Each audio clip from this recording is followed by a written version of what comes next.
petite bulle.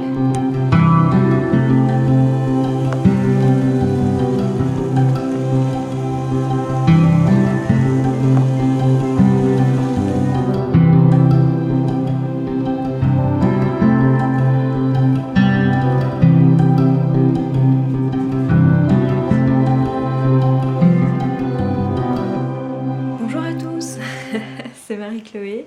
J'espère que vous allez tous très bien. Bienvenue, ici c'est le podcast sur l'envers. Donc je vais vous parler comme d'habitude de couture et de tricot. Aujourd'hui, c'est surtout les patrons, les basiques de la garde-robe qu'on retrouve chez les couturières et les tricoteuses dont je vais vous parler. Je vous avais, je vous avais parlé la dernière fois de faire des podcasts un petit peu plus souvent pendant le confinement, et puis en fait, j'y suis pas du tout arrivée. C'est vrai qu'à mon travail, oui, j'ai eu beaucoup de boulot en fait pendant le confinement. Donc c'était...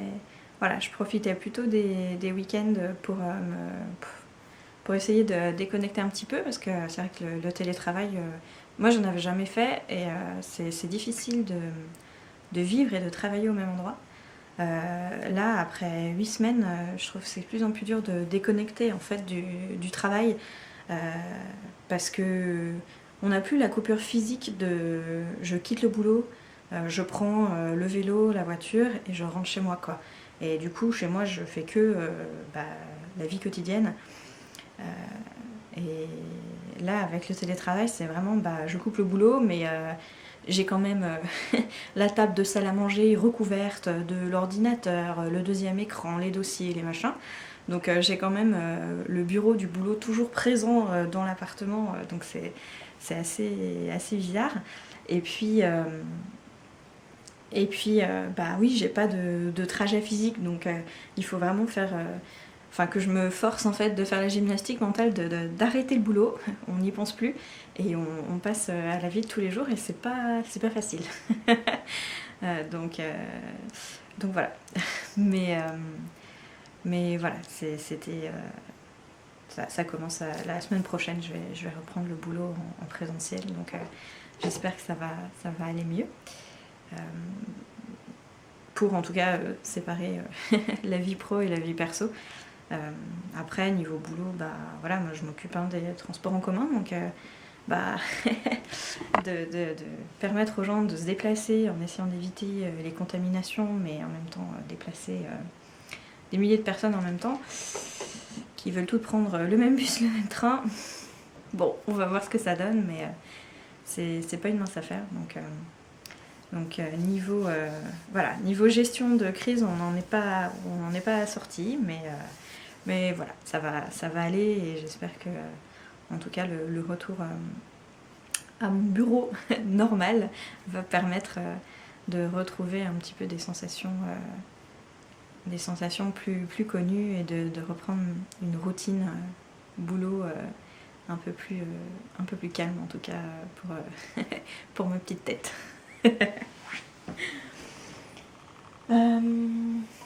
Je sais pas trop, je pense que je vais commencer par la couture aujourd'hui, finalement, parce que c'est ce que je porte au final. Donc en couture, je vais commencer par vous parler de mon premier projet fini, qui est un t-shirt plantain. Voilà. Je crois que c'est le roi des basiques des personnes qui font de la couture.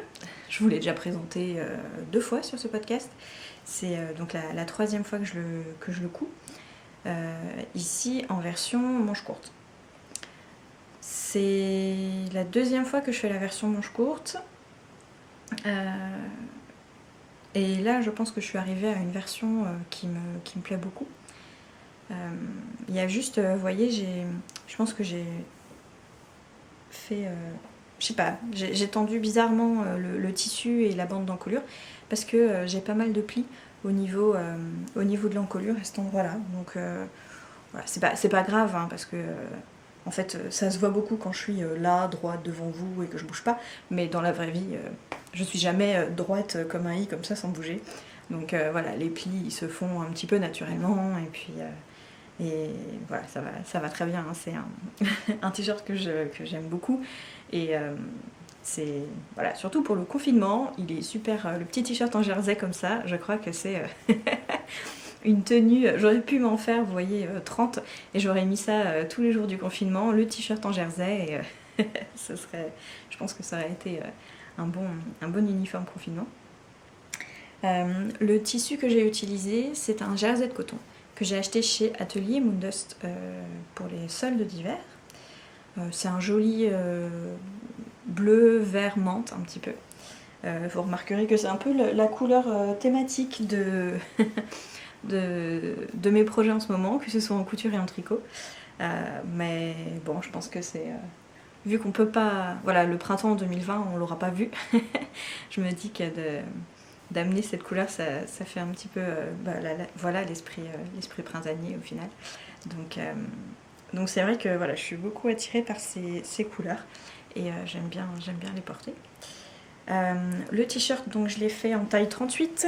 Vous voyez, j'ai simplement, comme je suis petite, raccourci de 3 cm. J'essaye un petit peu les différentes tailles de raccourci de longueur.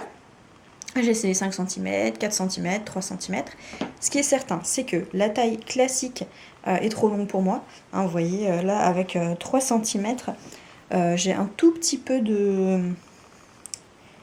il n'est pas complètement droit, hein, il repose légèrement sur mes hanches et il fait un petit peu de pli, donc c'est très bien. J'ai fait des coutures simples avec un point zigzag partout. Vous voyez, et ça va très bien. Et puis une petite surpiqûre au niveau de l'encolure pour marquer la couture et puis placer correctement le tissu à l'intérieur. Voilà, c'est un patron, comme je disais la dernière fois, auquel je fais pas d'autres modifications. J'arrive à faire rentrer le manche courte dans 1 mètre de tissu. J'avais l'impression que ma version manche 3/4 de la dernière fois que je vous avais présentée en marron rouille, j'avais également réussi à la faire rentrer dans 1 mètre de tissu. Mais là, je ne sais pas comment je me suis débrouillée, mais je n'arrivais pas à faire rentrer les manches 3/4 dans le mètre de tissu. Alors qu'il me semble que j'avais pris les mêmes références de tissu, hein, que ce bleu est en fait le même tissu mais dans un autre coloris que le marron rouille que j'avais fait en manche 3/4. Bon. C'est pas grave, un t-shirt ça va très bien et je le porte très très souvent. Et avec 1 mètre de tissu comme ça me permet généralement d'avoir assez de tissu restant pour faire une culotte avec les restes de tissu. J'utilise le patron Bel Air de Rebecca Merin. Je l'ai pas amené. Bon. Je sais pas pourquoi j'ai un peu de mal à retrouver mes patrons en ce moment, mais bon, c'est pas grave. Le patron, je pense que le patron de la culotte Bel Air, il est assez connu. C'est une culotte très classique, tissu et puis les élastiques picot. Et il existe dans une variété de taille assez importante. Il me semble qu'il va jusqu'au 48, 50. Je sais plus exactement, hein, mais j'ai plus en tête, faudrait... C'est un peu podcasteuse en carton, mais faudrait que je retrouve le patron. Et ce qui est intéressant, c'est que vous avez en fait à la fois le patron pour faire une culotte avec un tissu maille extensible et le patron à faire avec un tissu chaîne et trame. Donc voilà, ça permet de faire les bons basiques, encore une fois, de la garde-robe. Et puis une fois qu'on l'a fait, qu'on l'a cousu une fois, ça va super vite et puis on se fait des sous-vêtements comme ça très rapidement. Il y a le soutien-gorge qui va avec, il me semble. C'est plutôt une brassière en fait, voilà. Mais celui-là, j'ai jamais essayé encore. Mais j'ai envie de tenter... je parle à la fois du t-shirt et de la culotte ensemble parce que c'est vrai que souvent je les fais l'un après l'autre. Et depuis que je couds, j'ai que ce patron-là. Enfin, j'ai aussi le patron Arsène pour le t-shirt, mais j'utilise beaucoup le plantain pour le t-shirt en jersey et Bel Air pour la culotte en jersey. Et j'ai envie de tester en patron culotte, en patron sous-vêtements, Paola de couture débutant. Non, de petit patron. C'est les mêmes personnes, mais pas les mêmes noms. Pour voir un petit peu ce que ça donne. Et il y a un peu plus de variations aussi qui sont possibles, donc j'ai envie de voir ce qu'elles font, ce qu'elles proposent. Et en t-shirt, j'aimerais me trouver un t-shirt mais à col V. Je sais pas si vous en connaissez, j'ai pas encore regardé très précisément, mais je trouve souvent plutôt des t-shirts à col rond qu'à col V. J'ai envie de m'essayer au col V. Parce que le Arsène par exemple, je l'ai aussi et il a un col rond, donc c'est pas le même décolleté ni la même coupe, mais il a un col rond.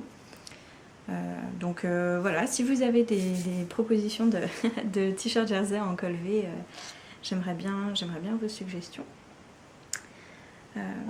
Mais en tout cas, voilà, ça fait partie pour ma part des basiques de la couture de ma garde-robe.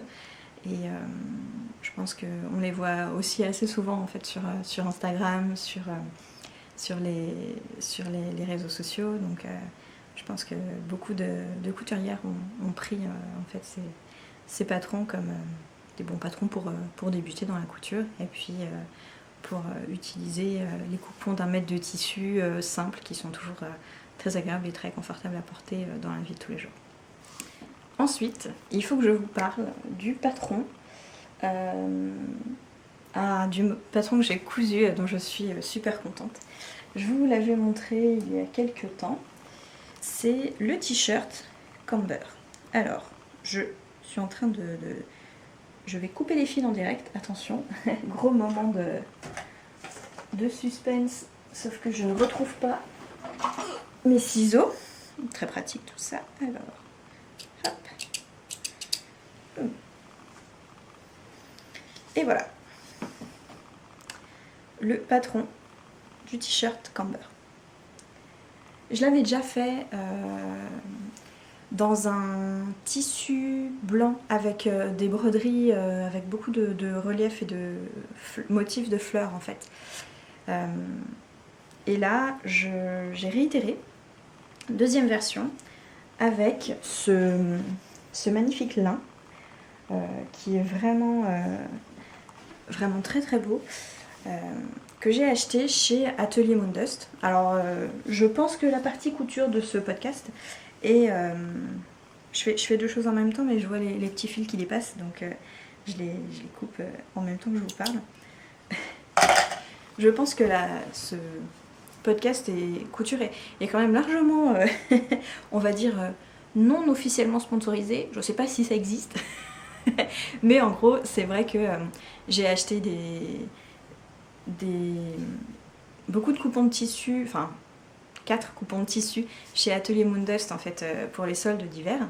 Et comme voilà, là avec le confinement, j'ai cousu mon stock de tissu comme tout le monde je pense. Et là c'est un lin de chez Nani Hiro. Nani Hiro, c'est une créatrice de tissu, enfin de motifs de tissu si vous voulez. Qui est japonaise et elle fait des choses vraiment magnifiques. Je pense qu'on peut dire que, en tout cas pour ma part, j'ai jamais vu un style comme ça ailleurs. C'est vrai qu'on voit un peu des tendances dans la mode du tissu, les fleurs comme ça un petit peu qui sont repris assez souvent. Vous voyez, on sait que Liberty maintenant il y a beaucoup de tissus qui reprennent un petit peu l'esprit de Liberty. Les tissus Riffle Paper Co aussi qui font des grosses fleurs sur de la viscose, des fonds colorés un petit peu. Ça pareil, c'est beaucoup repris en ce moment, l'esprit un petit peu années 70, 80, ça revient beaucoup en force. Et là, les lins de Nani Hiro, parce que c'est essentiellement du lin qu'elle travaille, sont vraiment presque des œuvres d'art en fait. Je sais pas si vous voyez un petit peu, mais il y a des textures différentes sur le tissu. Donc là par exemple on est sur du blanc, mais on va avoir des endroits où le tissu est extrêmement léger et fin, et des endroits comme par ici où on a un surplus de matière, de la couleur. Au toucher, ça donne l'impression qu'il y a presque comme de la peinture, si vous voulez. Mais vous voyez, le tissu est très fin et le tissage est très aéré. Au final, c'est un tissu qui est vraiment de très grande qualité, 100% lin. Il est, comme vous le voyez, fluide, mais comme on a des différences de matière en fait, dues à la position de la couleur sur le tissu, on va dire qu'il va avoir un peu plus de tenue qu'un lin classique. Mais c'est pas un lin lavé non plus, donc il n'a pas la fluidité du lin lavé. C'est vraiment un petit peu entre deux, et c'est très agréable à coudre et très agréable à porter aussi. Je vais vous le passer, que vous puissiez voir un peu à quoi il ressemble. Voilà. Donc le patron, c'est le patron Camber de Merchant Mills. Donc je vous montre la coupe derrière parce que en fait c'est aussi une robe. Donc vous voyez, on a un t-shirt et une robe. La robe s'évase un petit peu. C'est un t-shirt simple, c'est-à-dire manches courtes, des pinces poitrine, une encolure plutôt près du cou, et il y a simplement derrière il y a un petit empiècement en fait. Je ne sais pas si vous voyez bien. Voilà. Qui permet en fait de ne pas faire d'ourlet ou de bande de propreté sur l'arrière du cou. Et vous avez par contre un biais sur le devant. Donc la manière dont j'ai beaucoup cogité sur l'utilisation de ce tissu. Donc comme vous le voyez à peu près, en gros, ce coupon de tissu, il est aux 2/3 blanc et 1/3 bleu. Bien sûr, la couleur, voilà, la séparation n'est pas droite, mais j'ai mis du temps à le coudre. Je cherchais comment mettre en valeur en fait la beauté du tissu, mais en gardant en fait, je voulais pas faire trop de fioritures en fait dans le patron, parce que je voulais surtout qu'il mette en avant le tissu. Et je sais pas pourquoi j'ai hésité pendant si longtemps, parce que quand ça m'a fait exactement la même chose au final que pour coudre mon tissu à dentelle broderie anglaise avec ce même modèle, c'est tout simplement que c'est un patron qui est très simple, qui est très confortable et facile à coudre, et qui est fait, je trouve, en tout cas qui fait des merveilles pour mettre en valeur un tissu un petit peu inhabituel. Donc il n'y a pas de difficulté du tout pour le coudre, tout simplement j'ai mis un petit peu de temps au départ pour positionner correctement les pièces de patron sur le tissu, pour arriver à la bonne partie de blanc et de bleu que je voulais. Voilà. C'était un petit peu, voilà. Et puis j'en avais pas pris beaucoup, hein, j'en avais pris seulement 1 mètre. Pour moi c'est vraiment un tissu très précieux. Il coûte, je sais plus, 20 ou 30 € le mètre. Et du coup voilà, je savais que je connais ce patron, donc je savais que j'avais pas besoin de faire de toile, je connaissais les mesures qu'il fallait que je fasse, mais voilà, j'ai bien tout épinglé, bien tout repassé et tout avant de découper, pour être sûr que tout se passe comme il faut et que je ne ruine pas en fait un si joli tissu. Voilà, la seule chose qu'il a fallu que je fasse, c'est que les manches, en fait, j'ai dû les découper séparément, hein, parce que si je les avais coupées l'une sur l'autre, j'aurais eu les 2 manches blanches. Alors que là, je voulais une manche blanche et une manche bleue, et du coup, voilà, il a fallu faire un petit peu de géométrie, mais parce que c'est une laise de 1,10 m. Donc on est vraiment dans le minimum nécessaire pour pouvoir faire ce t-shirt. Mais voilà, il n'y a pas eu de problème, et puis après c'était découpé et cousu sans aucun souci. J'ai fait la bande de biais d'encolure blanche parce que j'avais plus assez de... En fait, après avoir coupé la manche, j'avais plus assez de tissu correct pour avoir la démarcation bleue comme il faut. Donc soit j'avais un biais complètement bleu, soit un biais complètement blanc. Bon, j'ai fait complètement blanc et au final ça me choque pas. Maintenant je le vois plus, donc je pense que la plupart des personnes ne le voient pas non plus. Au niveau de la coupe, je l'ai un tout petit peu raccourci par rapport à ce que je fais d'habitude, parce que vous voyez, comme il a un peu de tenue, je voulais que la partie large s'arrête vraiment juste au-dessus des hanches. Voilà, pour pas descendre trop bas non plus, quoi. Et ça va très bien. Il est très confortable. Ce patron étant un patron du Royaume-Uni, je fais beaucoup de raccourcis. Enfin, je raccourcis beaucoup parce que, comme vous voyez sur la coupe, enfin sur le dessin technique du t-shirt, on a l'impression qu'il est assez court, mais en fait, pour moi, il est 10 cm trop long. Donc, le dessin technique, pour moi, ne rend pas tout à fait justice parce que... vous voyez là où finissent les pinces poitrines chez moi elles finissent là. Et après j'ai pas beaucoup de tissu. Au final, comme sur le dessin. Alors que sur les pièces de patron, moi j'ai fait quelque chose qui ressemble à ça au niveau des proportions. Mais le patron il a encore 10 cm de tissu pour le rallonger, quoi. Donc voilà, c'est quelque chose à prendre en compte. Soit vous faites une toile, soit tout simplement voilà, faites attention à la longueur et en tout cas ne faites pas de détails spécifiques en bas avant de vous être assuré que la longueur vous convient si vous voulez faire ce patron, parce que sinon c'est... Pour moi en tout cas, je sais que je suis petite, mais quand même avoir 10 cm de longueur en trop, je pense que ça veut dire que même pour des personnes qui sont plus grandes que moi, on peut avoir un problème de longueur selon du coup le rendu que vous voulez. Comme vous voyez, ce patron il propose également de faire une robe,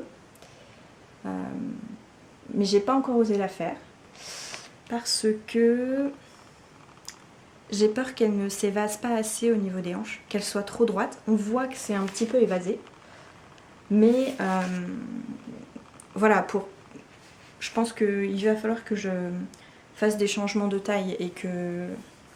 Parce que moi je fais la deuxième taille pour le haut, et je pense qu'il va falloir que je passe à la troisième ou à la quatrième pour le bas.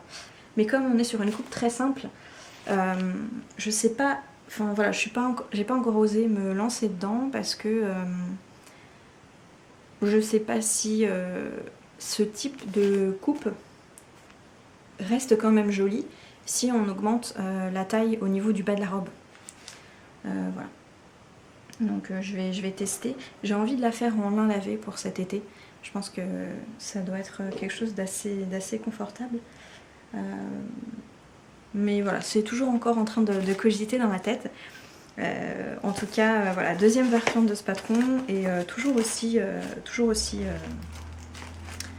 contente du modèle et de la manière dont il met en avant des jolis tissus. Les patrons Machin Mills, des personnes m'avaient un peu posé des questions. Donc vous voyez, c'est des patrons qui se présentent comme ça, sur du papier journal assez fin. Donc là vous avez les instructions en français. Voilà. Donc moi je l'ai acheté sur Atelier Moondust, le patron, et il venait automatiquement avec la traduction française. Et la version anglaise, c'est un patron qui est assez simple. Donc moi je suis la version anglaise parce qu'au final la version anglaise a les schémas. Donc je trouve que moi je m'aide beaucoup des schémas en couture, donc voilà, vous voyez les schémas qui sont bien expliqués. Hein.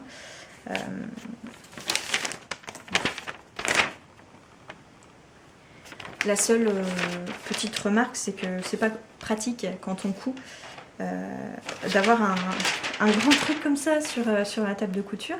Pour ma part, j'ai pas beaucoup de place sur la table sur ma table, parce que je couds sur ma table de salle à manger, qui est en ce moment aussi mon bureau, donc d'avoir des grandes feuilles de papier comme ça.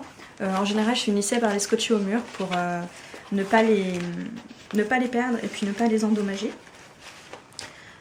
Mais sinon, les explications sont très claires. Moi, j'ai pas eu de soucis, les schémas sont très bien faits, donc voilà, même en anglais en tout cas, pour ce type de modèle très simple, j'ai pas de soucis. C'est vraiment un patron très agréable. Voilà, et un super t-shirt. Allez, dernier projet couture. Mon dernier projet couture, c'est, je pense, un troisième basique dans ma garde-robe, mais aussi un patron très connu dans le monde de la couture. Il s'agit de la blouse Sésambres de Anne Cardilès Couture. Voilà. Donc c'est une blouse, je vais vous la montrer plutôt sur le patron pour que vous puissiez voir un petit peu mieux. C'est une blouse assez simple qui a la particularité de ne pas être séparée sur les côtés pour l'arrière et l'avant, mais d'être séparée sur le devant. Voilà, donc on a des jolies découpes qui ressemblent un petit peu à des découpes princesses si vous voulez. On a également une différence de niveau entre la partie avant et la partie arrière. Je vous montre sur le dessin technique. Et on peut la faire en manche courte ou en manche 3/4. Mais la blouse Sésambres, comme vous le voyez en fait sur le patron, c'est une blouse qui me semblait très droite. Et j'ai beaucoup hésité à la faire. Vraiment, j'ai le patron, je l'ai acheté d'occasion sur Vente Patron Couture sur Instagram. J'aime bien l'utiliser, c'est vrai que des fois, voilà, quand on n'utilise pas, quand on n'utilise plus un patron ou que finalement on n'a pas envie d'avoir ce modèle en plusieurs versions dans sa garde-robe, de vendre et de se passer comme ça des patrons papier, je trouve que c'est assez sympa et je l'utilise assez régulièrement. Et j'ai donc acheté la blouse Sésambres comme ça, le patron. On est sur un tissu de chez Atelier Moondust, encore et toujours. Je vous la passe et puis je vous en parle un petit peu plus. Me revoilà. Donc, comme vous le voyez, j'ai fait la version manche 3/4. Et voilà, ce qui m'a fait beaucoup hésiter sur ce patron, c'est en fait le bas. Parce que le bas, comme la blouse est droite et qu'elle m'a l'air longue, j'hésitais vraiment à la faire parce que j'avais peur que la partie droite tombe trop au niveau de mes hanches. Pardon, le chat vient de se cogner à la fenêtre, j'ai pas compris, bref. J'avais peur que la partie droite tombe trop au niveau de mes hanches et que, comme j'ai les hanches qui sont un peu plus larges que les épaules, du coup, pour avoir quelque chose qui tombe bien au niveau des épaules, et là, vous voyez, on a quand même un tout petit peu de largeur en trop au niveau de mes épaules, pour avoir quelque chose qui tombe bien au niveau des épaules, mais qui soit ensuite droit, je me suis dit, les hanches vont jamais passer.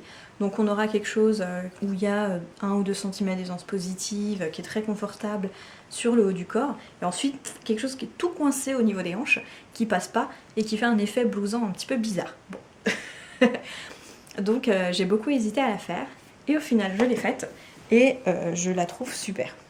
Alors, je sais pas trop si vous voyez bien, donc on est sur le devant qui se finit ici pour ma part, et ensuite on a l'arrière qui descend en arrondi comme ça.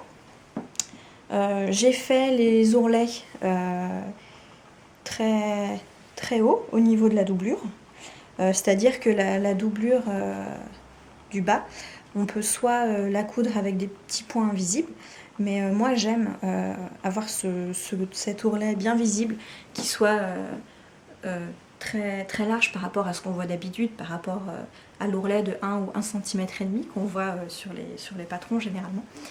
Donc je l'ai fait de cette manière.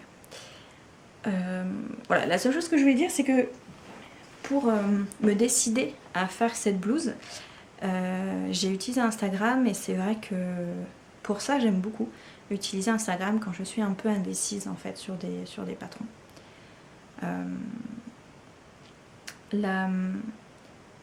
surtout une blouse comme Sésame qui a été faite de nombreuses fois, ça me permet de voir si en fait, déjà de voir différentes versions. Parce que le monde couture est tellement grand quand même sur Instagram, tellement vaste, que y a toujours des personnes qui viennent avec des nouvelles idées. Des idées de tissu, des idées de modification, des idées d'adaptation sur une silhouette. Donc je trouve qu'en inspiration, c'est vraiment, vraiment génial. Et puis voilà, une blouse comme Sésame qui a été faite très souvent, de regarder les différents hashtags, ça me permet de voir les silhouettes des différentes personnes qui l'ont fait. Et souvent je vais chercher, pour Sésame mais pour aussi d'autres patrons quand je me pose un peu la question, je vais voir et je cherche en fait des personnes qui ont une morphologie qui me ressemble et voir comment ça tombe sur elles. Et effectivement sur la blouse Sésame, je voyais que sur toutes les morphologies, c'était une blouse qui était hyper flatteuse et qui rendait très beau, très bien. Et donc voilà, c'est vraiment grâce à ça en fait que je me suis décidée à la faire, parce que je me suis dit bah oui, quand je vois les différentes versions, même dans n'importe quel type de tissu, parce que là je l'ai fait dans une viscose avec un petit peu d'élastane, qui est très confortable, mais aussi des versions que j'ai vues en chaîne et trame, sur n'importe quelle morphologie, c'est flatteur, c'est super joli. Et du coup je pense qu'on est effectivement voilà, le détail de l'avant comme ça qui est fendu. Déjà c'est un détail qui me plaît beaucoup parce que je l'ai souvent sur mes vêtements en haut. Et ça c'est voilà, ce qui permet au top de tomber correctement en fait sur les hanches, quelle que soit la largeur des hanches. J'ai fait aucune altération pour ma part, en longueur ou en largeur. Je suis pas partie en A plus qu'elle ne l'est. Il me semble qu'elle l'est un tout petit peu, qu'elle s'évase un tout petit peu, mais pas beaucoup. Et vraiment, c'est une blouse qui est vraiment très confortable et que je trouve très jolie. Le tissu d'Atelier Moondust, j'ai vraiment flashé dessus. J'ai hésité un peu à le prendre parce que je savais pas trop si ça rendrait bien. C'est-à-dire que je voulais qu'on voit quand même les découpes sur le côté. Donc on les voit finalement parce qu'on voit que les tissus ne sont pas raccords. Mais je voulais pas que ça fasse trop chargé et que ça reste quelque chose sur lequel je puis mettre un petit gilet et qui soit pas trop bariolé. Et au final, je trouve que ça va bien. Le tissu est quand même plutôt...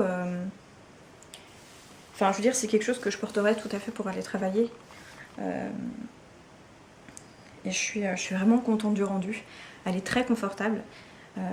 L'élastane c'est surprenant, une viscose avec un peu d'élastane dedans, j'avais jamais essayé. Et c'est assez surprenant, ça ne rend pas la viscose plus difficile à coudre. Celle-là est un poil plus épaisse que les viscoses, par exemple Atelier Brunette, que j'avais beaucoup cousu, qui elles sont un peu plus filantes sous les mains. Celle-là, vraiment, c'est un plaisir à coudre. J'ai pas eu de problème pour coudre les tissus, il fuit pas sous la machine à coudre. Il est assez épais pour que... parce que du coup ce tissu-là, vous voyez, il est imprimé sur... je vous le montre comme ça, mais il est imprimé sur un fond blanc. Et il est assez épais pour que quand on coud, en fait, le fond blanc ne ressorte pas. Et là-dessus, franchement, vous voyez, c'est hyper agréable. Voilà. C'est vraiment une blouse que j'ai envie de refaire. Parce que voilà, les découpes et les détails comme ça, pour moi, c'est quelque chose qui rendrait aussi très joli sur de l'uni. Et au départ, je voulais vraiment la faire juste en noir, tout simple. J'avais flashé sur la version qu'une personne avait faite, que j'ai vue sur Instagram, en noir tout simple. Donc au final, je l'ai quand même fait en noir avec des motifs. Mais effectivement, je pense que c'est une blouse que je ne me lasserai pas de coudre et qui rend différemment selon le type de tissu et le fait qu'on utilise un tissu uni ou un motif au final. Donc il est simple, vraiment, si les manches sont pas compliquées à coudre, donc si vous êtes plutôt débutant, moi je vous le recommande. J'ai vraiment eu aucun problème. Les explications sont très bien.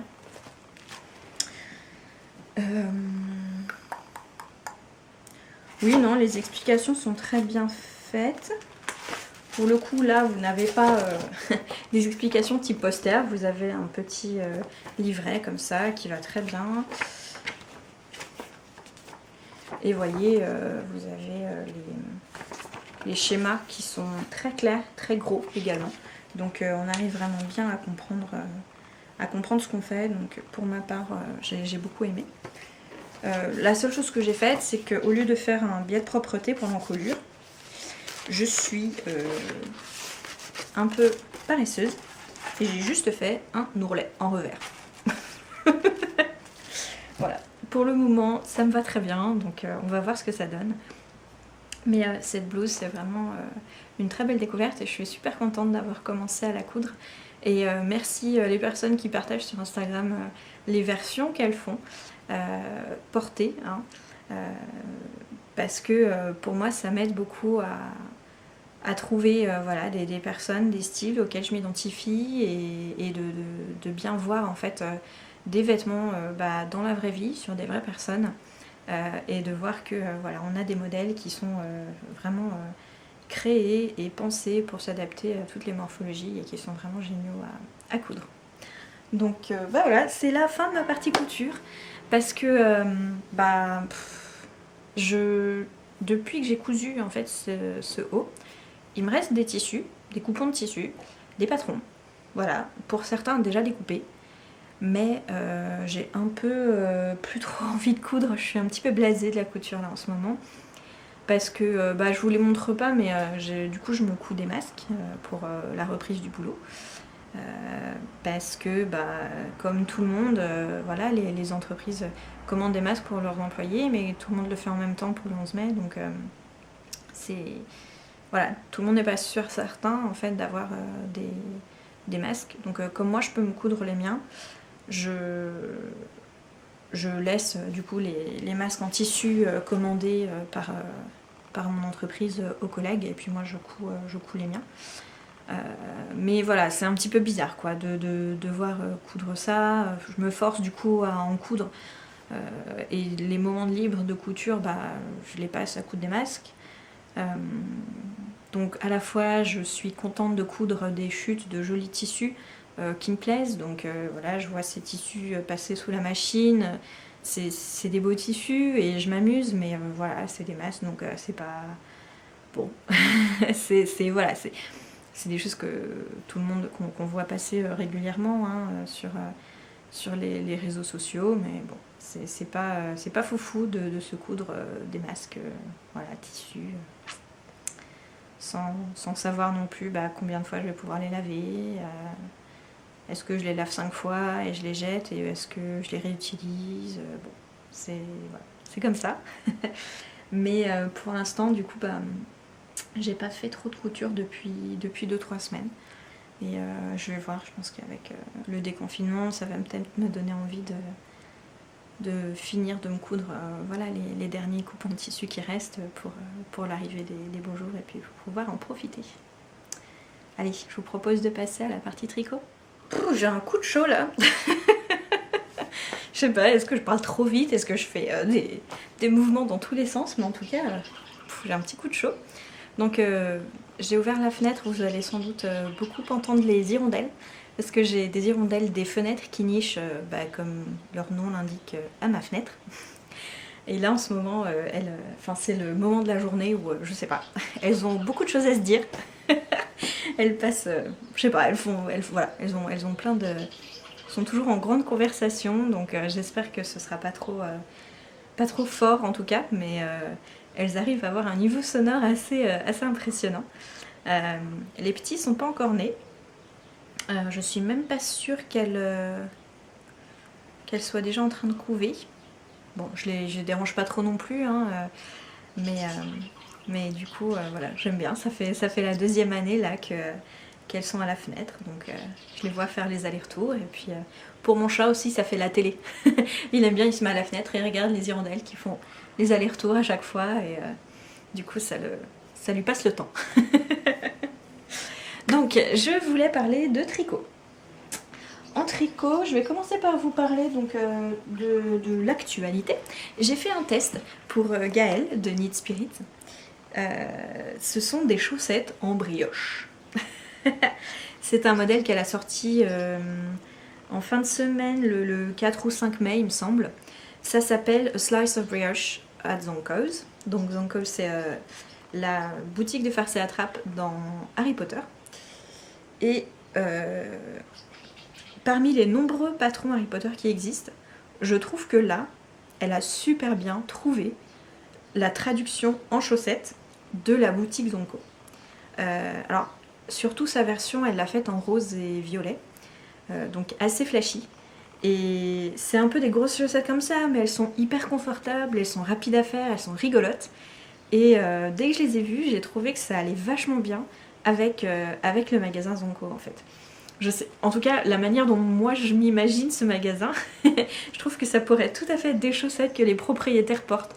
Vous savez, il y a toujours un peu des personnages loufoques dans Harry Potter qui n'ont pas de chaussures ou qui portent des vêtements un petit peu inhabituels. Et je trouve que ces chaussettes, ça pourrait tout à fait être les chaussettes d'un propriétaire d'une boutique de farce et attrape. Voilà, je trouve que là-dessus, c'était hyper réussi. La transcription d'une boutique de farce et attrape en un modèle de chaussettes. Donc comme je vous l'ai dit, ce sont des chaussettes en brioche.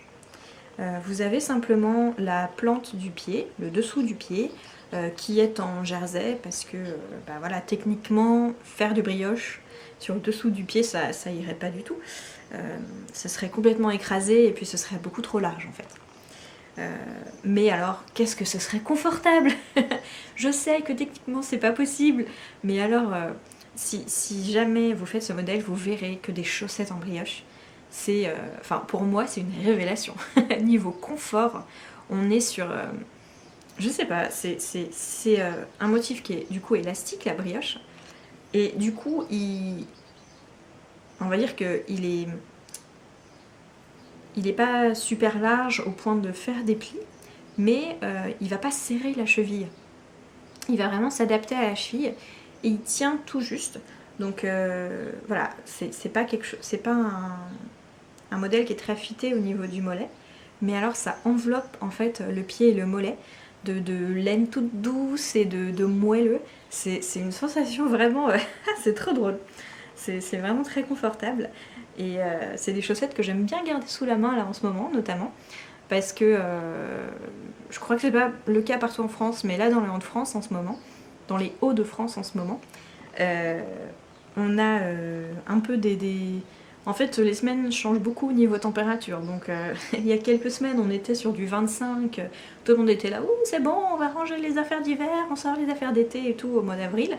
Et là, on est plutôt sur du 2 degrés le matin, 10 degrés l'après-midi. Donc, surtout en télétravail, quand je bouge pas de ma chaise pendant 4 heures, des petites chaussettes comme ça en laine bien chaudes, et je vous dis que je les garde bien sous la main et je les utilise assez régulièrement, surtout le matin. Ah, il y a une voiture qui passe. La brioche bicolore, c'est pas la première fois que j'en faisais, mais ça doit être seulement la deuxième ou troisième. Les explications du patron sont très bien. J'ai pas eu à aller regarder, bon c'est bizarre, je parle pas très bien français, mais en gros je n'ai pas eu besoin d'aller regarder de tuto vidéo, les explications de Gaëlle sont parfaites. Par contre, ce qui était une première pour moi, c'était le talon après coup. Donc le talon après coup, en fait, c'est le principe de tricoter un tube. On tricote la chaussette en tube, on met un fil contrastant en fait au niveau du placement du talon. Là c'est très facile de trouver le placement du talon, c'est simplement le moment où on arrête de faire le dessous du pied en jersey et où on passe sur le mollet, où on fait un tube en brioche tout le long. Et après on reprend les mailles et on fait un talon qui est finalement la même chose que la pointe, qui est fait avec des diminutions régulières. Donc première fois pour moi, très simple, aucun souci. J'ai suivi les explications du patron, je suis pas allée voir ailleurs et c'était très facile à faire avec les explications. La reprise des mailles, effectivement, je suis pas une pro en reprise des mailles dans le bon endroit, dans le bon sens. Donc après voilà, je suis juste un peu, quand je tricote là, le premier rang après avoir repris les mailles, je fais toujours attention à les tricoter à l'endroit pour pas qu'elles soient torses. Mais voilà, juste être vigilant sur le premier rang et après il n'y a aucun problème. Et puis au niveau de la forme sur le pied, porté, c'est très confortable aussi, vraiment pas de souci. En général je fais un talon en German Short Rows, en grand raccourci à l'allemande, et je pense que c'est assez similaire en termes de forme, donc là-dessus il n'y a pas de problème. Pour ma part j'ai un talon plutôt étroit, donc voilà, j'ai pas de souci avec ce talon et il est facile à faire et il est agréable à porter. Après quand on passe au niveau du mollet et qu'on fait de la brioche, donc c'est là où on a quelque chose qui n'est pas très fité mais qui est très agréable à porter. Et du coup ce que j'ai fait, surtout sur la deuxième chaussette en fait, après avoir fait la première, c'est que je fais les côtes. Donc vous avez des côtes torse en haut et je les fais bien serrées. Je tricote bien serré pour que du coup ça tienne en fait le haut du mollet. Mais comme vous vous en doutez, c'est quand même une chaussette qui est un petit peu épaisse. Donc c'est pas une chaussette que je vais porter par-dessous un jean. C'est une chaussette que je porte par-dessus jean, legging à la maison. Ce qui fait que si elle n'est pas parfaitement bien remontée et qu'elle descend un petit peu quand je marche et que je vis ma vie avec ces chaussettes en fait, et ben ça va très bien en fait. Et ça, c'est toujours aussi confortable et aussi chaud. Donc voilà, moi c'est un modèle de chaussettes que j'aime beaucoup. Je trouve vraiment très joli. On a une jolie, un bel enchaînement entre la base rayée et la brioche. Voilà, il n'y a pas... Visuellement, en fait, je trouve que ça clash pas du tout d'avoir du jersey et de la brioche côte à côte. Et puis voilà, si vous avez envie d'essayer, franchement, je vous le conseille parce que ça peut être un projet assez intéressant pour se lancer dans la brioche bicolore. Surtout qu'au début, vous la faites que sur le dessus du pied. Donc le temps de vous y... Si vous avez besoin d'être très concentré en fait sur le dessus, et bah hop, vous faites une petite pause quand vous finissez le rang. Sur la deuxième aiguille, vous faites du jersey et tout pour vous reposer les méninges. Et puis après, hop, on reprend sur la première moitié pour refaire de la brioche bicolore. Donc c'est vraiment simple. Et puis avec les rayures, en fait, ça se fait naturellement. Donc il n'y a pas de souci. C'est vraiment un patron... super fun à tricoter et à porter. Une belle découverte pour ma part en tout cas. Les laines que j'ai utilisées, donc c'est encore et toujours, je n'arrive pas à finir ces pelotes. La Regia Premium Merino Yak, donc Regia Schachenmayer. Donc c'est du mérinos. Attendez que je retrouve ça. On est sur du 14% de yak, 28% de polyamide et 58% de laine de mérinos. Toujours sur mon coloris menthe, un peu chiné gris avec la présence du yak. Donc avec ces chaussettes, j'ai fini la pelote de 100 grammes que j'avais commencé pour les chaussettes précédentes que j'avais fait en test pour Fiber Tales, que je vous ai présenté dans le podcast précédent.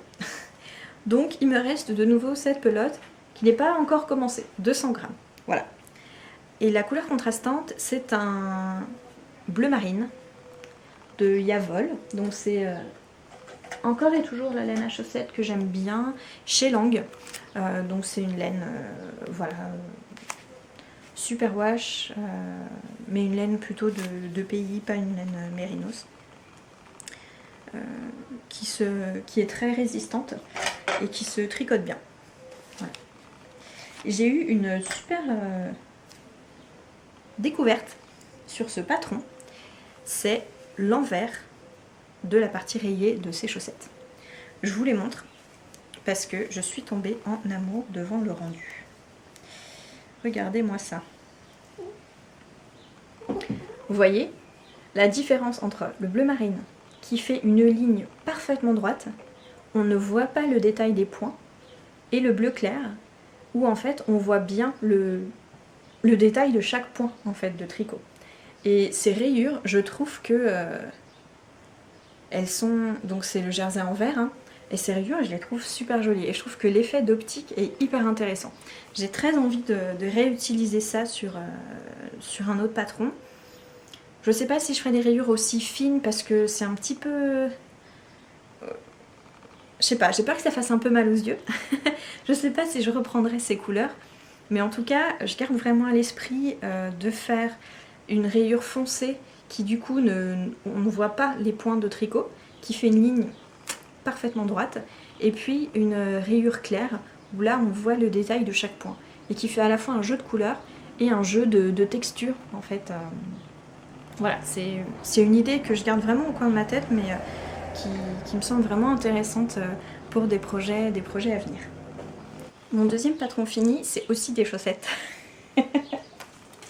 Et là, c'est, je pense, les chaussettes les plus connues dans le monde entier. Je vous laisse 2 secondes de votre côté. On dirait Julien Lepers, mais je vous laisse réfléchir chez vous.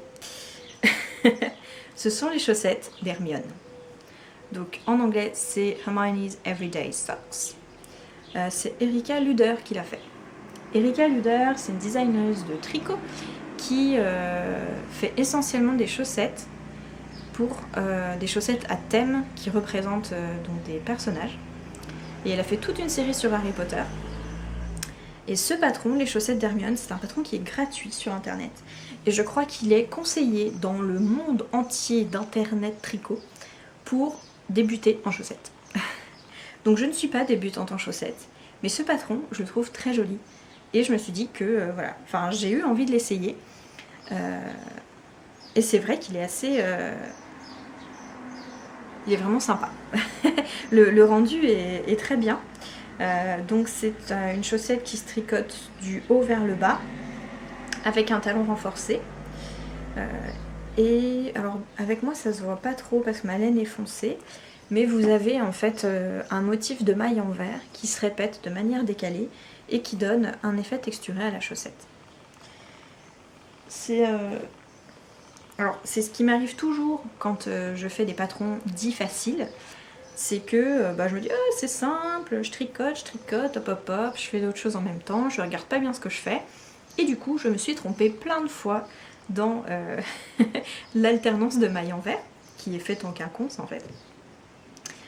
Ça se voit pas.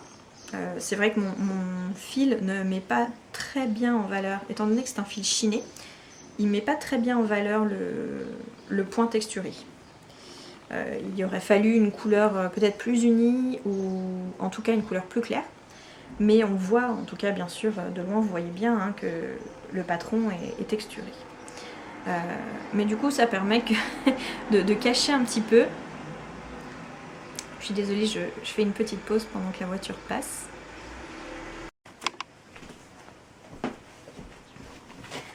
Donc, excusez-moi, on a été coupé, j'avais plus de batterie. Le film s'est arrêté tout d'un coup. Donc, je parlais des chaussettes. Donc, la laine que j'ai utilisée, effectivement, c'est une laine qui est un petit peu chinée, donc on voit pas très précisément en fait le motif. Mais du coup, ça permet de cacher les petites erreurs que j'ai faites. Parce que c'est un motif en fait qui est répété tout le temps pareil, en fait en ligne et en quinconce. C'est-à-dire que vous avez une maille, le patron est gratuit, hein, donc je vous parle du patron sans problème. Vous avez donc en fait une maille en vert toutes les 3 mailles sur le rang. Donc vous alternez maille en vert, maille en vert, maille en vert. Et le rang suivant en fait, c'est décalé, donc maille en vert pour avoir finalement les mailles en vert comme ça. Qui font comme à 5 sur un dé si vous voulez. Mais moi je me suis souvent trompée, donc des fois je faisais seulement 2 mailles en droit, une maille en vert, 2 mailles en droit, une maille en vert, des fois j'en faisais 4, enfin voilà, je me suis... Bon après ça se...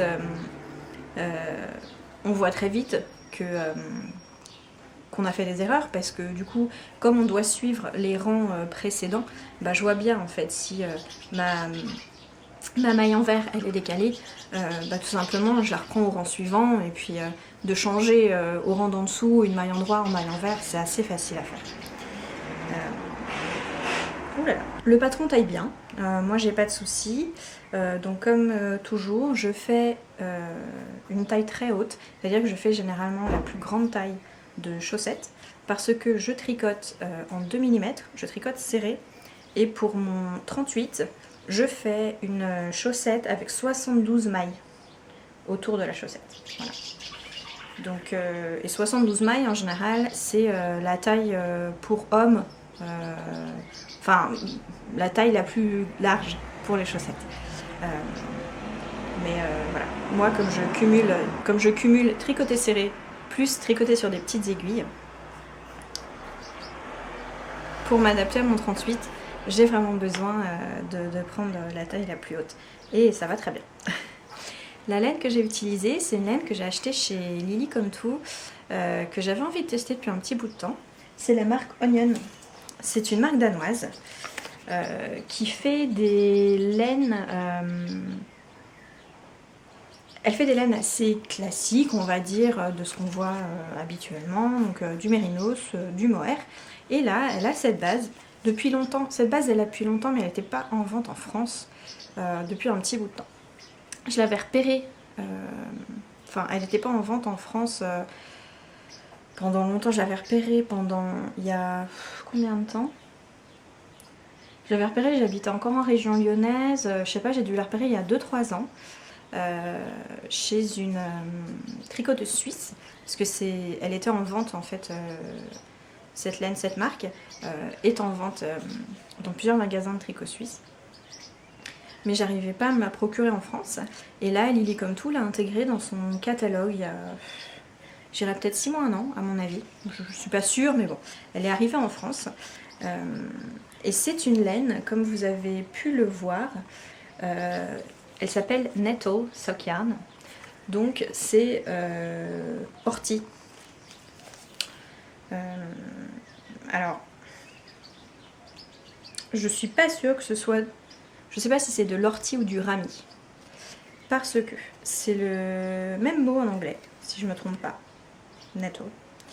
Ortie et rami, le rami c'est une plante de la famille de l'ortie, c'est-à-dire que ça ressemble quasiment comme 2 gouttes d'eau pour nous les non-initiés, ça ressemble quasiment comme 2 gouttes d'eau à de l'ortie, sauf que 1, ça ne pique pas, et 2, c'est beaucoup plus grand. On a une plante qui va facilement faire 1,80 m, 2 m de haut, et du coup c'est la fibre centrale comme vous savez les tiges d'ortie, en fait pour le coup c'est exactement la même chose, qu'on va utiliser pour tisser. C'est une plante qui vient d'Asie, le rami. Et traditionnellement, en Corée, en fait, c'est vraiment le tissu traditionnel, la plante qui est utilisée pour faire les vêtements traditionnels, en fait. Ça fait un tissu qui est très léger, qui est pas fluide, mais qui est très aéré, qui tient pas chaud du tout, mais qui est très résistant. Et donc, c'est utilisé en fait dans ces chaussettes pour remplacer le polyester ou polyamide. Toujours est-il que vous avez donc une laine à chaussettes qui est tout aussi résistante que la chaussette. En tout cas, quand je veux casser le fil à la main, elles sont bien brillantes, vous avez vu ces hirondelles. Quand je veux casser le fil à la main, je sens la même résistance que pour le fil à chaussettes de chez Lang, par exemple. Mais du coup, on n'a pas de matière issue du plastique. Bon, par contre, la laine, qui est la laine de mouton, c'est de la laine superwash. Voilà, donc on n'a pas une laine encore, je dirais pour mes critères, c'est pas la laine idéale, parce qu'on est quand même sur un traitement superwash, mais voilà, on a une alternative aux matières issues de la pétrochimie pour celles qui sont intéressées. La laine est très agréable à coudre, oh là là, je suis fatiguée. La laine est très agréable à tricoter, du coup elle est très douce, hein, elle est traitée superwash. Et du coup, le rami ou l'ortie, on ne sait pas trop, donne ce côté chiné, blanc. Parce que du coup, le rami ne prend pas la teinture de la même manière que la laine de mouton. La couleur, c'est un bleu marine. Elle a aussi des jolies couleurs rouges, un peu bordeaux. qui me plaisent beaucoup. Mais voilà, là je suis partie sur du bleu marine. En fait je tricote assez peu de bleu, mais là vous voyez, depuis 2-3 mois je commence à m'y mettre et j'ai envie d'un pull bleu marine, voilà. Mais pour l'instant je trouve pas de laine bleu marine, quantité pull, qui me conviennent. Donc pour l'instant je tricote des chaussettes en bleu marine et puis on verra un jour quand je trouverai mon bleu marine. Donc des chaussettes très simples, qui sont quand même très agréables à tricoter même si on n'est pas débutant, agréables à porter, voilà, c'est vraiment un projet pas trop prise de tête. Et voilà, j'aime bien. Pour tester des nouvelles bases de laine, c'est assez intéressant. Et c'est une laine qui, à mon avis, elle n'est pas très chère. Hein, elle est à... C'est des pelotes de 50 grammes, mais au 100 grammes, vous êtes à moins de 15 €. Donc voilà, je pense que c'est une laine qui est tout à fait utilisable aussi pour des plus grosses pièces, hein, sur des châles ou sur des pulls. C'est sympa, il y a une belle variété de couleurs, donc ça vaut le coup d'aller jeter un coup d'œil si c'est quelque chose qui vous plaît. Et pour finir, il me reste 2 projets à vous parler. J'ai un projet en cours, mais du coup c'est exactement le même que la dernière fois. J'ai beaucoup travaillé dessus, mais j'en suis au même point qu'avant. Donc c'est mon gilet Gentle Morning de Trinani. Voilà, que je tricote en laine Le Petit Grain, qui est une laine de la Baie de Somme, en Picardie. Magnifique endroit et j'ai trop envie d'y retourner, passer quelques jours de vacances là. Pouf, après le confinement, c'est vraiment... ça me donne très envie, mais bon, c'est pas d'actualité pour le moment, on verra au mois d'août. Donc le gilet Gentle Morning, j'en étais à peu près à ce point-là la dernière fois que je vous l'ai montré. Entre temps, j'ai fini le corps, j'ai commencé les manches, je me suis rendu compte, de 1, que j'avais pas assez de laine pour tout finir, donc de toute façon je peux pas le finir parce que la boutique est fermée pour le moment, hein, à cause du confinement, donc j'ai besoin d'un écheveau supplémentaire. Mais en plus, je m'étais complètement trompée dans la taille et dans le tricot. C'est-à-dire que j'ai fini le corps, j'ai essayé, et j'avais quelque chose qui était hyper large, beaucoup trop long. J'avais plein de matière de bourrelet de laine au niveau des bras. C'était... je me suis dit, mais qu'est-ce qui s'est passé avec ce truc? Bon, donc, j'ai tout détricoté, mais tout. J'ai tout recommencé. J'ai baissé d'une taille d'aiguille. J'ai aussi baissé d'une taille de gilet. C'est-à-dire que je faisais... j'avais fait la 3e taille, là je fais la 2e taille. Et on est beaucoup mieux. Clairement, là c'est beaucoup, ça ressemble beaucoup plus à quelque chose. Donc j'ai recommencé, j'ai fait mon petit tricot. Et là je me suis rendu compte que je m'étais complètement trompée.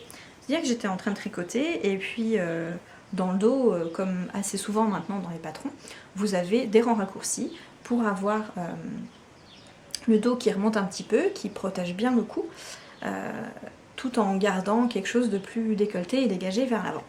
J'étais en train de faire ces rangs raccourcis et j'ai dit mais je me souviens pas avoir tricoté ça. Et effectivement, en y réfléchissant, donc les rangs raccourcis se trouvent là dans le dos et on tricote en fait entre les raglans. Et après on va petit à petit reprendre normalement le tricot. Et ce que j'avais fait, c'est que je n'avais pas fait des rangs raccourcis, j'avais fait des rangs complets.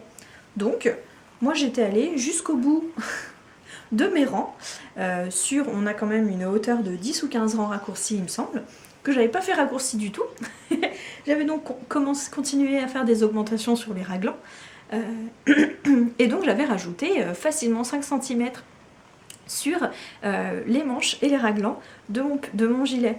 Donc j'avais plus de largeur, j'avais plus de matière, j'avais donc les ouvertures sous les bras qui arrivaient limite à la taille. Et donc voilà, j'ai compris en le refaisant la 2e fois pourquoi j'avais ce problème au niveau des emmanchures la première fois que j'avais tricoté le gilet, je vais y arriver. Donc voilà, c'est pour ça que la 2e fois, ça se passe très bien. Là j'en suis aux 2/3 du corps.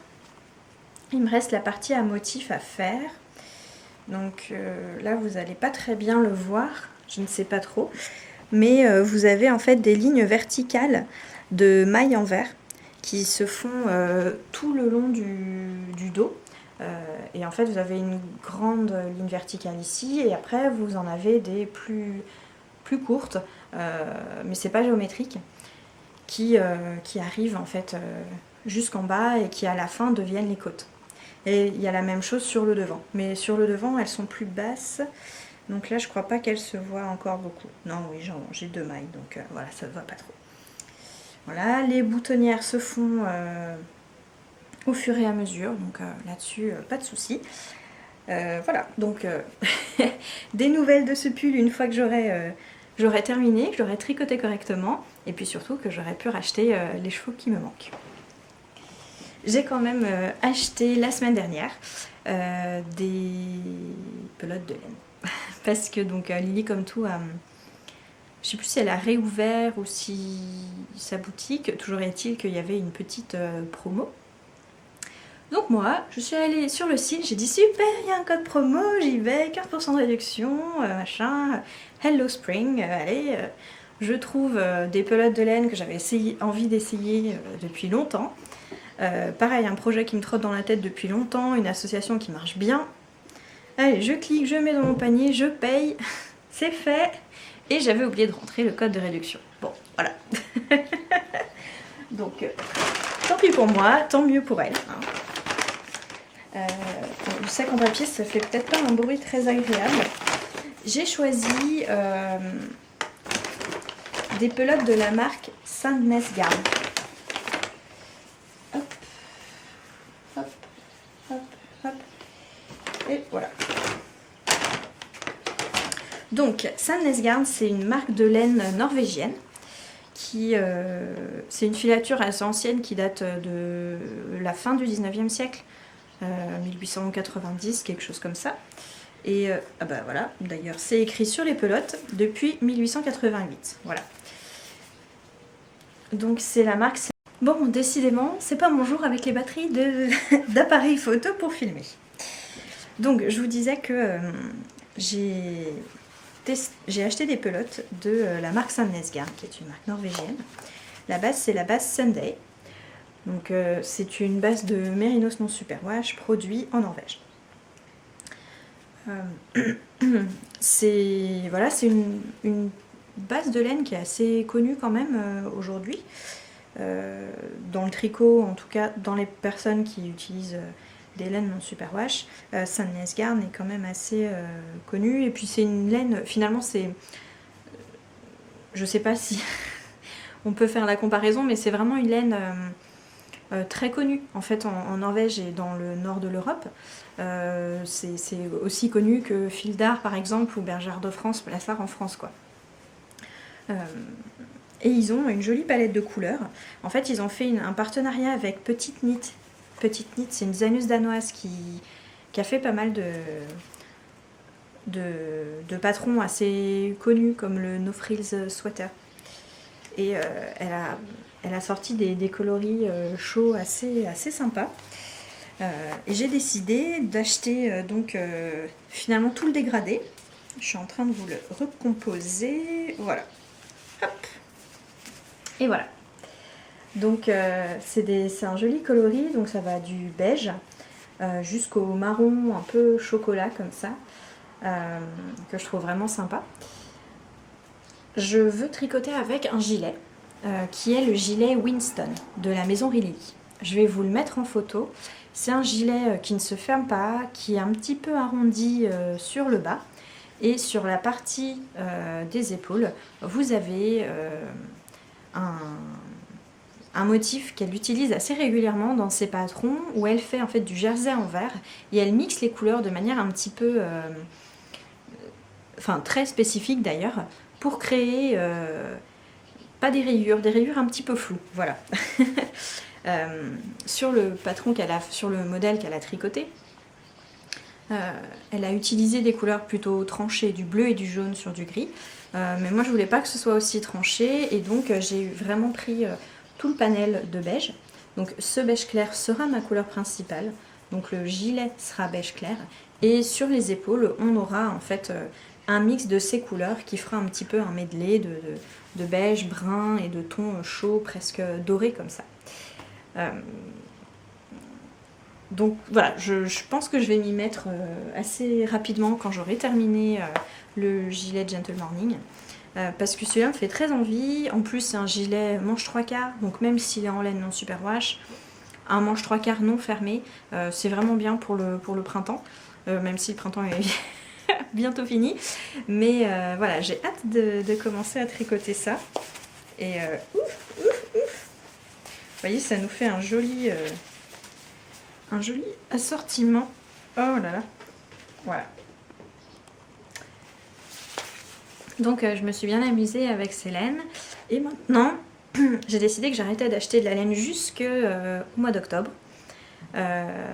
Pour patienter jusque finalement au festival du fil de la Manche, qui aura lieu, je crois, fin octobre. À l'exception peut-être d'un fil laine coton pour me faire un top d'été, mais c'est pas encore sûr, je verrai un petit peu ce que je ferai parce qu'il me reste encore du stock. Donc bah voilà, c'était tout pour moi côté tricot, côté couture. On est le vendredi 8 mai, donc normalement on va se déconfiner lundi. Moi je retourne au boulot, voilà, j'ai télétravaillé, donc j'ai pas profité du déconfinement pour faire autant de choses que j'aurais aimé, voilà. Mais je me suis amusée, je profitais bien de l'heure de marche autour de chez moi, dans la campagne. J'ai fait mon levain comme beaucoup de monde. Et puis j'ai fait mes pâtes fraîches. Ça je le faisais depuis longtemps, mais du coup c'est vrai que là je m'amuse à en faire un petit peu toutes les semaines, tester des recettes de raviolis, voilà. On passe le temps comme on peut. Mais c'est vrai que j'ai bien aimé faire la cuisine tranquillement là pendant le confinement, c'était agréable. Et là maintenant je suis dans les starting blocks pour commencer enfin les visites de logement pour pouvoir déménager avant l'été, là d'ici un mois. Donc je suis vraiment impatiente parce que là bah, dans mon logement il n'y a pas du tout d'accès extérieur, rien du tout, il est un peu petit. Donc le confinement était long et l'appartement me semblait de plus en plus petit, de plus en plus étroit, de plus en plus fermé. Donc là vraiment le déménagement est attendu avec impatience chez tout le monde, enfin par tout le monde en tout cas dans cette maison. Donc voilà, j'espère que ça va vite se passer pour nous et puis je vous souhaite une reprise en douceur parce que mine de rien ça fait 8 semaines qu'on est enfermé, donc le passage va pas forcément être aussi simple, le retour à la normale, même si on est beaucoup à penser qu'on aimerait un nouveau normal qui soit pas exactement comme avant. Donc voilà, j'espère que voilà, ça se passera bien pour vous et puis on se retrouve d'ici un petit mois avec des nouvelles cousettes, des nouveaux tricots et puis je vous souhaite voilà, à tous de bien vous porter, de faire attention à vous et puis à très bientôt. Salut!